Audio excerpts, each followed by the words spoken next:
Tutorial. ठीक है, आज मैं आपके लिए लेके आया हूँ पजल एंड सिटिंग अरेंजमेंट का टॉपिक, जो कि सबसे इम्पोर्टेंट टॉपिक माना जाता है रीजनिंग में। ठीक है, मैंने आपसे बोला था कि मैं IBPS RRB PO की क्लर्क की तैयारी करवा रहा हूँ। ठीक है, मैंने सारी वीडियोस अपलोड कर रखी हैं इससे रिलेटेड जो भी टॉपिक बचे थे रीजनिंग के, जैसे कि मैंने सिलॉक्स डाल रखा, ठीक है, और इनइक्वालिटी डाल रखा, और कोडिंग डिकोडिंग डाल रखा। मैंने ये 3 वीडियो प्री अपलोडेड मेरे, आप आई आइकन पे क्लिक करिएगा, तीनों वीडियोस आपको मिल जाएंगी। ठीक है, ये 3 हो गया। मैंने आपसे बोला था इसका पूरा सिलेबस मैं पूरा कवर करूँगा। अब मैं क्या करूँगा, अब मैं इस पूरे जो सबसे मोस्ट इम्पॉर्टेंट सिलेबस का जो भी बड़ा पार्ट होता है, जिसको मैं बोलता हूँ पजल एंड सिटिंग अरेंजमेंट, जिसको लेकर सारे स्टूडेंट परेशान रहते हैं कि ये मेरा बनेगा या नहीं बनेगा। इसी से लोगों का पेपर या तो निकल जाता है या तो फिर जो है नहीं निकल पाता है। क्योंकि पता है ये तो 5 नंबर का आता है, ये 5 नंबर का आता है, ये 5 नंबर का आता है।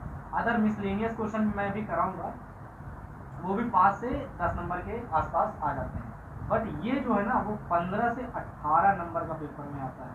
क्या? सिर्फ और सिर्फ पजल और सिटिंग अरेंजमेंट। मैं क्या करूँ इसमें, सिटिंग अरेंजमेंट। अच्छा, एक बात मैं आपको बताऊँ, ये जो मैं सेशन स्टार्ट करने जा रहा हूँ, ये मेरा 7 to 10 डेज लगातार चलेगा। 7 to 10 डेज में मैं पूरी पजल सिटिंग अरेंजमेंट के जितने भी टाइप्स होते हैं सबकी एक एक वीडियो में अपलोड कर दूँगा।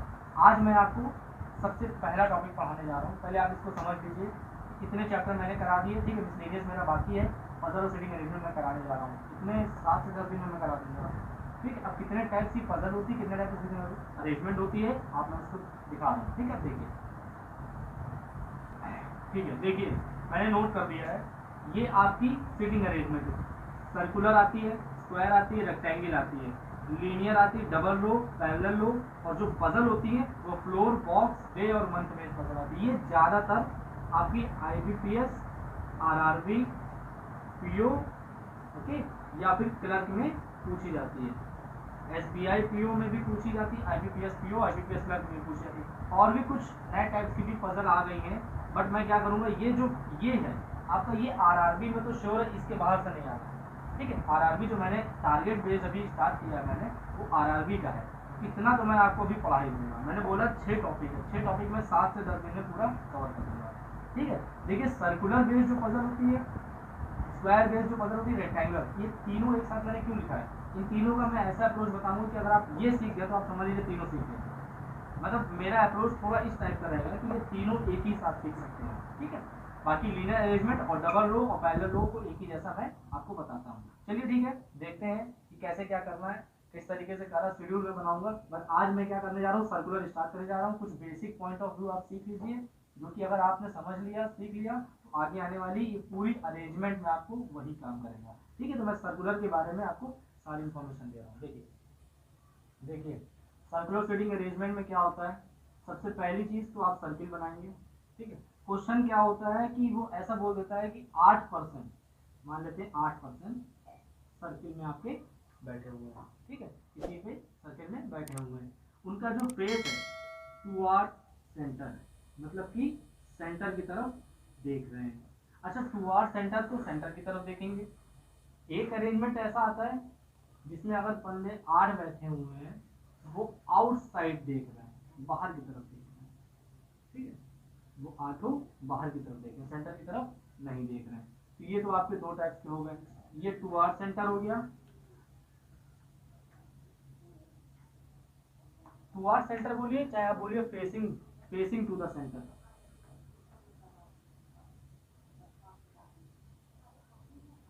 Facing toward centre, facing outside. ठीक है, फेसिंग आउटसाइड या फेसिंग इनसाइड, ऐसा। अच्छा, ये फेसिंग आउटसाइड, फेसिंग इनसाइड का मतलब क्या होता है कि जब भी कभी अगर कोई पर्सन यहाँ बैठा होगा, मान लेते ए यहाँ बैठा है, तो अगर ये अपने राइट में चलना चाहेगा, ठीक है, राइट की तरफ चलना चाहेगा, तो ये अगर अंदर की तरफ देख रहा है, तो जो आपका राइट होता है वही इसी का राइट होता है, और जो आपका लेफ्ट होता है वो इसका लेफ्ट होता है। ये अप्रोच मैं आपको अभी अच्छे से समझा रहा हूँ, बस यही इसमें आपको सीखना है कि राइट कैसे जाना है और लेफ्ट कैसे जाना है। ठीक है, you mean to say that anti clockwise कैसे जाना है और क्लॉकवाइज कैसे जाना है, इसका कुछ मेथड, इसके लिए छोटे छोटे एग्जांपल्स लेके मैं आपको अभी एक एक चीज क्लियर कर दे रहा हूँ, ठीक है। तो सर्कुलर सीटिंग अरेंजमेंट का मैं अभी एक क्वेश्चन भी लगाऊंगा, पूरा जो बैंक के पेपर में आ चुका है मैं वो करके भी दिखाऊंगा, बट उससे पहले सारी ट्रिक्स आप सीख लीजिए कि क्या कैसे करते हैं, अप्रोच क्या है इसकी, क्वेश्चन को टैकल कैसे करते हैं वो देखिएगा। अच्छा देखिए, मैंने दो चीजें ले ली, क्वेश्चन में लिखा हुआ है A is sitting second left of B, A जो है वो बी के सेकंड लेफ्ट में बैठा है, ए जो है वो बी के सेकंड लेफ्ट में बैठा है, ठीक है।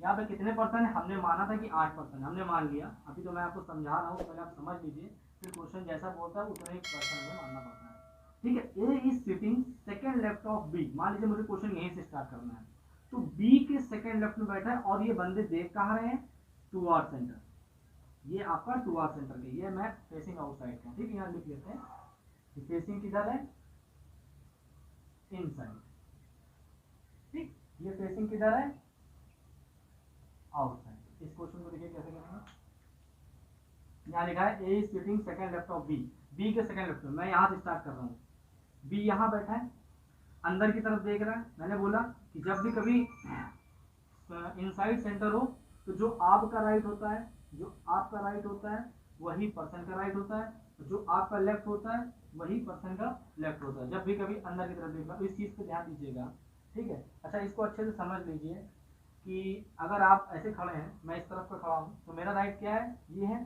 ठीक है, तो पर्सन भी अंदर की तरफ अगर देखा तो उसका राइट क्या होगा, यही होगा। अगर मैं इधर की तरफ देख रहा हूँ, मतलब बाहर की तरफ देख रहा हूँ इस पे, ठीक है, अगर मैं बाहर की तरफ देख रहा हूँ, मेरा फेस बाहर की तरफ है इस तरफ, तो आप ये समझिए जो यहाँ पर्सन अगर आउटसाइड देख रहा है तो उसको भी समझिए कि आप ऐसे खड़े, तो आपका राइट इधर हो जाएगा, इसका लेफ्ट, तो सेम प्रोसीजर, ये आपका राइट हो जाता है, ये क्या रहता है, लेफ्ट, या ऐसे याद कर सकते हैं इसका उल्टा, ठीक है। अगर ये अंदर की तरफ देखेगा तो सेम जैसे आप देखते हैं राइट की तरफ, तो ये देखेगा, अगर ये बाहर की तरफ देखेगा तो आपसे अपोजिट देखेगा, बस इतना याद रखना है, ये इसकी शॉर्ट ट्रिक है याद करने की, राइट और लेफ्ट। जब भी कभी इनसाइड हो, ठीक है, इनसाइड हो, देखिए मैं बता रहा हूं, जब भी कभी इनसाइड फेसिंग हो तो सेम एज यू, जैसे आप फेस करते हैं, ठीक है, और जब भी कभी आउटसाइड फेसिंग हो, अपोजिट एज यू फेस, जैसा आप देखते हैं, ठीक। अब देखिए मैं इसको सॉल्व करके बताता हूँ, इतना अगर आप समझ गए तो समझ जाएंगे कि मैं क्या कर रहा हूँ। मेरा ये सब बताने का मतलब यही है कि इस क्वेश्चन में ऐसे ही चीजें आती है, लेफ्ट राइट ना कंफ्यूज हो जाता है, सबसे मेन कंफ्यूजन जो है वो लेफ्ट राइट का ही होता है इस दिन में। चलिए कोई नहीं, A is sitting second left of B, B के सेकंड लेफ्ट में, मैंने बोला लेफ्ट इधर होगा, फर्स्ट लेफ्ट सेकंड लेफ्ट, कौन बैठा है, ए बैठा है, तो बस ए सिटिंग सेकंड लेफ्ट ऑफ ए, ये लाइन सॉल्व हो गई, आपने यहाँ पे कर ली। चलिए अगली लाइन देखते हैं, उम्मीद है आपको समझ में आ रहा होगा, इजी लग रहा होगा, क्योंकि मैं इतनी इजी तरीके से आपको बताऊंगा कि अगर आपने कभी नहीं पढ़ा है तो भी आप सीख, अगर आपने कभी पढ़ा है तो आपकी इससे अच्छी खासी अप्रोच चेंज भी हो सकती है और सुधर भी सकती है, ठीक है, क्योंकि टाइम कम मुझे देना होता है क्वेश्चन सॉल्व करने के लिए, जैसा आप जानते हो 20 ही मिनट का मुझे टाइम मिलता है पेपर में 35 क्वेश्चन सॉल्व करने के लिए, ठीक है, और उसमें भी 15 से 18 नंबर का जो क्वेश्चन आता है वो आपका पजल ही आ जाता है, और एक पजल सॉल्व करने में कम से कम मिनिमम 4 to 5 मिनट तो लग ही जाते हैं, बट ऐसा नहीं करना है, हमें 2 से 3 मिनट में करना है। हाँ अब देखिए, B is sitting immediate right of A बनाना है, मैंने बोला कि फेसिंग कहाँ होगी, आउटसाइड, ठीक है। अब मैंने बोला B is sitting immediate right of A, A से स्टार्ट करते हैं, ए के इमीडिएट राइट पे भी बैठा है, इमीडिएट राइट पे मतलब यहाँ होना चाहिए, लेकिन कब, जब ये अंदर की तरफ देख रहा हो, अभी ये आपके अपोजिट देखेगा, तो मतलब मैंने बोला ना कि जब भी कभी आउटसाइड फेसिंग हो तो अपने से अपोजिट देखो, अगर आप देखते इसको तो आप राइट इस तरफ देखते, मतलब इधर जाते, लेकिन ये बाहर देख रहा है तो आपके अपोजिट देखेगा, इसका मतलब ये राइट किधर देखेगा, इधर देखेगा, इधर ना देख के इधर देखेगा, तो बस इसकी इमीडिएट राइट मतलब तुरंत राइट में बैठेगा भी, तो देखिए be sitting immediate right, okay कोई दिक्कत, मतलब इनसाइड भी आपको समझ में आ गया, आउटसाइड भी आपको समझ में आ गया, लेफ्ट राइट जाना भी समझ में आ गया। अब सीधे हम चलते हैं क्वेश्चन पे, क्वेश्चन को देख करके आखिर मैं डायग्राम में कैसे नोट करूंगा, कैसे पॉइंट करूंगा, और जितनी भी लाइन उसने बोली होंगी। अच्छा ये सारी चीजें मैं क्यों सीख रहा हूँ, पजल का क्वेश्चन आता है यहाँ से लेके यहाँ तक, इतना बड़ा पेपर है, ठीक है, क्योंकि इतना बड़ा पेपर में वो क्वेश्चन आप देख देख के बार बार उसके 5 क्वेश्चन सॉल्व कर पाओगे नहीं। आप क्या करते हो, एक डायग्राम बना लेते हो, उस पूरे क्वेश्चन को पढ़ के एक अपने मन से एक डायग्राम बनाना सीख लेते हो। देखिए मैं आपके लिए पहला क्वेश्चन लेके आया हूँ सिटिंग अरेंजमेंट का। ठीक है, देखिए स्टडी द फॉलोइंग, ऐसा ही क्वेश्चन आपका पेपर में आता है, ठीक, आरआरबी क्लर्क के पेपर में आता है, क्योंकि थोड़ा इजी लेवल का है। इजी से स्टार्ट करता हूँ ताकि आप बनाना सीख लें, आपको डायग्राम में इसको इम्प्लीमेंट करना आ जाए। ठीक है, अगर डायग्राम में अच्छे से आपने इम्प्लीमेंट करना सीख लिया तो ये तो छोटा क्वेश्चन अगर आप सीख रहे हो तो आप बड़े बड़े क्वेश्चन भी सॉल्व करोगे। मैं अगली वीडियो में थोड़ा हाई लेवल का पीओ लेवल का पेपर का मैं लेके आऊँगा। आज तो आप पहले समझ लो लेफ्ट राइट डायरेक्शन में कैसे पुट करते हैं। ठीक है, देखिए बहुत अच्छे से समझिएगा। Study the following information carefully to answer the following question, इस तरीके से लिखा होगा। इसमें 4 पॉइंट दिए हुए हैं। पहले बोला P Q R S T U V, कितने लोग हो गए, 7 लोग। ठीक है, are sitting along a circle and facing at the centre. ठीक, ये तो मुझे कंफर्म हो गया। तो सबसे पहला काम, ये लाइन पढ़ते ही मैं इन 7 लोगों को अंदर सेंटर की तरफ देखते हुए बैठा लूंगा। 1 2 3 4 5 6, 1 2 3 4 5 6 और 7। ठीक है, 7 लोगों को मैंने बैठा लिया। Okay fine.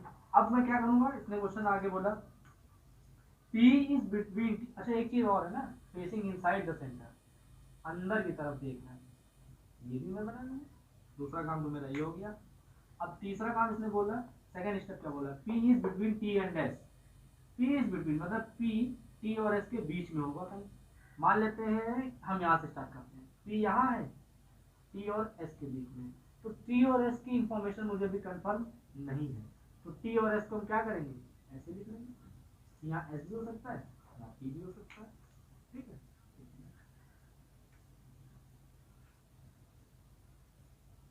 अलग कलर से लिख ले रहा हूँ। अगर आप चाहो तो पेपर में दूसरा सर्किल बना सकते हो, क्योंकि दूसरे सर्किल से क्या होता है, गंदगी नहीं होती, गलत नहीं होता। अभी तो ये छोटा क्वेश्चन है तो ये तो इसी सर्किल में हो जाएगा, फिर भी मैं आपको बता दे रहा हूँ।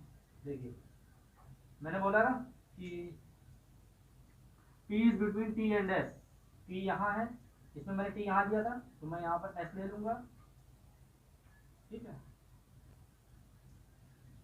S यहाँ ले लूंगा और यहाँ पे क्या ले लूंगा, T ले लूंगा। ये दो तरीके से एक ही में सॉल्व करो, यहाँ दूसरा भी बंद करके बता दे रहा हूँ।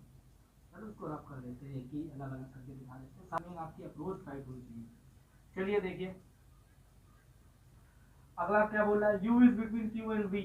अच्छा U Q V, U और Q V तीनों के लिए यहाँ पर कुछ भी नहीं दिया हुआ, ना U के लिए ना Q के लिए ना V के लिए। इस लाइन को 2 मिनट के लिए स्किप कर देते हैं, अभी दिमाग से मतलब दिमाग में खाली रखिए, स्किप कर देते तीसरी लाइन। अच्छा मैंने स्किप कर दिया, यहाँ कहीं नोट नहीं किया क्योंकि थोड़ा छोटा क्वेश्चन है इस वजह से। अगर यही सारा क्वेश्चन क्या होता है, लंबा बड़ा कोई क्वेश्चन आता है तो जब कोई लाइन क्लियर नहीं बैठ पाती यहाँ पर तो उसका कोडिंग वर्ड यहाँ साइड में आप लिख लिया करो। जैसे मैं यहाँ कोड वर्ड कैसे लिखूंगा, U is between Q and V, तो Q और Q U और V ऐसे करके मैंने बना दिया। मुझे ये नहीं पता कि Q इधर होगा कि V इधर होगा, तो मैं एक बार इधर से दिखाऊंगा एक बार इधर से दिखाऊंगा, ये मेरा शॉर्टकट इसको लिखने का हो गया। कोई बात नहीं, ताकि लाइन में दोबारा ना पढ़ना पड़े। Q is second to the right of T। ठीक है, T से मुझे लिंक मिल गया। देखिए T से मुझे लिंक मिल गया, जहां मुझे मिला Q is second right of T, link को देखिए T के सेकेंड, अगर ये अंदर में देखा इसका फर्स्ट राइट सेकेंड राइट, यहाँ क्या आना चाहिए Q, इसके अकॉर्डिंग यहाँ पर क्या आना चाहिए Q, लेकिन ये आ नहीं सकता क्योंकि ऐसे यहाँ बैठा, इसका मतलब ये पॉसिबिलिटी क्या हो गई, गलत हो गई। जब ये पॉसिबिलिटी गलत होगी इसका मतलब जो दूसरा केस बनाया था वो 100% सही हो जाएगा। अब देखिए एक मिनट, अब ये गलत होगी, इसको मैं रफ कर देता हूँ, इसको ऊपर नोट कर देता हूँ।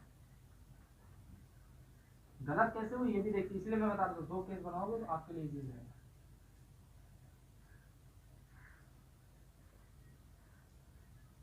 ठीक है, देखिए ऐसे यहाँ था, एस यहाँ था, टी यहाँ था, टी यहाँ था। टी के सेकेंड राइट में कौन बैठेगा, फर्स्ट राइट सेकेंड राइट में कौन बैठेगा, क्यू बैठेगा। बोला ना Q second right of T. अब यहाँ पे लिंक जो यहाँ पे दे रहा था क्यू और यू, क्यू और क्या क्वेश्चन में क्या था कि क्यू और वी, ये क्या लिखा हुआ वी, ये क्या लिखा हुआ है यू।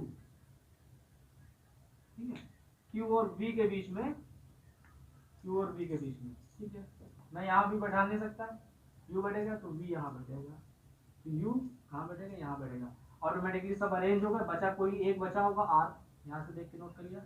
आपकी देखिए अरेंजमेंट क्या हो गई, कंप्लीट हो गई। ये पूरा सॉल्व होके ये अरेंजमेंट कंप्लीट हो गया। इस तरीके से आपने ये जो है सीटिंग अरेंजमेंट का सर्कुलर वाला सॉल्व कर लिया। पैटर्न आपको समझ में आया, बातें आपको समझ में आई सारी। देखिए मैं क्या बताना चाह रहा था इस क्वेश्चन के अकॉर्डिंग कि जब भी कभी क्वेश्चन आपको ऐसा मिले सर्कुलर का, तो आप सबसे पहले क्या करो, जितने पर्सन है वो सर्किल में बना करके नोट कर लो। पहला काम क्लियर हो गया, ठीक है। दूसरे काम में क्या होता है, जो भी लाइन्स आगे लिखी है, जितनी भी लाइन्स लिखी है, उनका सारा कोडवर्ड यहाँ पर पुट करने की कोशिश करो। जितना लिंक मिलता जा रहा है वो लिंक आप यहाँ बनाते रहो, डायरेक्ट आप इसमें पुट कर सको। और दूसरी चीज, कभी कभी ऐसा होता है कि एक ही केस के दो दो सिंपल डायग्राम बना सकते हैं आप लोग, क्योंकि जैसे मैंने यहाँ देखा था तो ये दो डायग्राम के हिसाब से काम हो रहा था, ठीक है। तो P is between T and S confirm नहीं हो पा रहा था कि P और S इधर रखें किधर रखें, तो मैंने दो सर्किल बना दिया। तुरंत अगले स्टेप में देखिए वो कट भी गया। आगे जाकर के कोई जो गलत होगा वो हट भी जाएगा। ये अच्छी ये अच्छी चीज़ है इसके लिए, ठीक। तो ये 4 पॉइंट मैंने यहाँ पर ऐसे बना करके कंफर्म आपको बता दिया, डायग्राम ऐसा होता है। अच्छा, इसके मैं 5 क्वेश्चन करा देता हूँ। मैं इसी के जो ऐसे 5 क्वेश्चन आते हैं, आप इसका स्क्रीनशॉट ले लीजिए। ये डायग्राम अभी साइड में नोट रहेगा, क्योंकि मुझे अब इसका कोई काम नहीं है, इस क्वेश्चन का मुझे कोई काम नहीं है। क्वेश्चन पेपर में क्या होता है, स्क्रीन पे आपको इतना बड़ा क्वेश्चन मिलता है, क्वेश्चन पेपर में आप हर बार स्क्रीन से क्वेश्चन पढ़ोगे, इसीलिए डायग्राम बनाया जाता है ताकि टाइम कम वेस्ट हो। सॉल्व करने का तरीका है। अब मैं 5 क्वेश्चन सॉल्व करने जा रहा हूँ, डायग्राम नहीं देना है, बाकी सारे क्वेश्चन मैं कर रहा हूँ। देखिए समझिए, इसी के बाद आप ये बता भी सकते हो कि आपको सेटिंग अरेंजमेंट आ गया या नहीं आया। ओके, चलिए देखिए डायग्राम यहाँ पे बना हुआ। पहला क्वेश्चन मैंने नोट कर लिया। इसने पूछा है बी इज, इसमें से कौन सा ऑप्शन सही होगा, देखते हैं। पहला चेक करते हैं। 5 ऑप्शन दिए होते हैं आपके पेपर में, ठीक है, ऐसे चेक करना होता है। Second to the left of P, B यहाँ पर है, पी के सेकंड लेफ्ट में है क्या, ये कहाँ की तरफ दिख रहा है, अंदर की तरफ। इसका राइट इधर होगा, लेफ्ट इधर होगा। हाँ, तो सेकंड लेफ्ट में, इसका मतलब ऑप्शन ए इज ट्रू हो गया। बाकी आपको चेक करने की जरूरत ही नहीं। अगला क्वेश्चन समझ में आया। देखिए नेक्स्ट क्वेश्चन क्या है, क्वेश्चन नंबर 2 से पूछा which of the following is correct statement. Okay fine, हम चेक करेंगे इसके अकॉर्डिंग कौन सा करेक्ट है। S is between R and P, क्या आर और पी के बीच में ऐसे नहीं है, कर गया। Q is between T and R, क्या क्यू टी और आर के बीच में नहीं। P is her to the left of Q, Q किधर है, क्यू अंदर की तरफ देखना। फिर से आप ध्यान दीजिएगा, आप ये ऐसे देखो तो आपका राइट कहाँ होगा, ऊपर की तरफ, ठीक। लेफ्ट किधर होगा, इधर। ये ऐसे देख रहा है, क्यू ऐसे करके देख रहा है, बोला अपनी तरह देखिए ना। जब आप अंदर देखिए अपनी तरह देखिए, लेफ्ट राइट में कभी भी कंफ्यूज नहीं होंगे। सबसे इंपॉर्टेंट चीज लेफ्ट राइट का कंफ्यूजन ना होना होता है। अगर आप वो नहीं होते तो 100% आपका क्वेश्चन सही होगा। चलिए देखते हैं। P is third to the left of Q, third to the left, अंदर की तरफ देख रहा है, राइट इधर होगा, लेफ्ट इधर होगा। तो फर्स्ट सेकंड थर्ड लेफ्ट में कौन बैठेगा, पी। क्वेश्चन में इसने क्या बोला, P is third left to the Q. इसका राइट आंसर क्या होगा, ये। अभी देखिए आगे चेक करके दिखाते हैं, ये भी गलत ही होगा क्योंकि एक ही सही होता है। S is immediate left of V, where is V, इसके क्या इमीडिएट लेफ्ट में है। अच्छा, ये तो इमीडिएट है, लेफ्ट में है कि नहीं। अच्छा, ये अंदर की तरफ देख रहा है, किधर देख रहा है, अंदर की तरफ देख रहा है। बी अंदर की तरफ देख रहा है, तो इसका मतलब इसका राइट कहाँ होगा, इधर, और लेफ्ट कहाँ होगा, इधर। बस यही बता रहा है, इमीडिएट राइट में ऐसे, ना कि इमीडिएट लेफ्ट में ऐसे। तो क्या हो गया, गलत हो गया। अंदर की तरफ देख रहा है, अंदर की तरफ राइट ऐसे होगा, ठीक। इस चीज पे ध्यान दीजिए, लेफ्ट राइट का कंफ्यूजन क्लियर करिए। लेफ्ट राइट कभी भी ना भूलिए, क्योंकि अगर लेफ्ट राइट आप भूल गए तो क्वेश्चन समझ लीजिए सीटिंग अरेंजमेंट आपसे नहीं हो पाएगा। इसलिए मैंने इस वीडियो के अकॉर्डिंग आपको हर चीज लेफ्ट राइट की क्लियर कर दी। उम्मीद है कि आपको ये सेशन, ये चैनल आपको अच्छा लगा होगा। आप मेरी बाकी सारी वीडियोस देख लीजिए। मैं रीजनिंग के मैं सारे टॉपिक की पर्टिकुलर एक एक वीडियो अपलोड कर रहा हूँ, ठीक है। मेरे चैनल को आप सब्सक्राइब कर दीजिए, अभी तक आपने सब्सक्राइब नहीं किया है। मैं ये सोच रहा हूँ कि जब मैं सारी टिप्स आपको दे रहा हूँ एक ही प्लेटफॉर्म पे, तो आप सब्सक्राइब क्यों नहीं कर रहे, ठीक है। तो आप सारे वीडियोस को देखिए, लाइक करिए और चैनल को मेरे सब्सक्राइब कर दीजिए। Thank you so much. और मैं आगे आपको अभी पूरे रीजनिंग के बाद मैं पूरा कॉन्ट भी पढ़ाऊंगा, मैं आपको आरआरबी का पीओ क्लर्क का पूरी तैयारी कराऊंगा। मैं आपको आरआरबी पीओ क्लर्क बना के मानूंगा, बस आप करके मानिए, ठीक है। चलिए।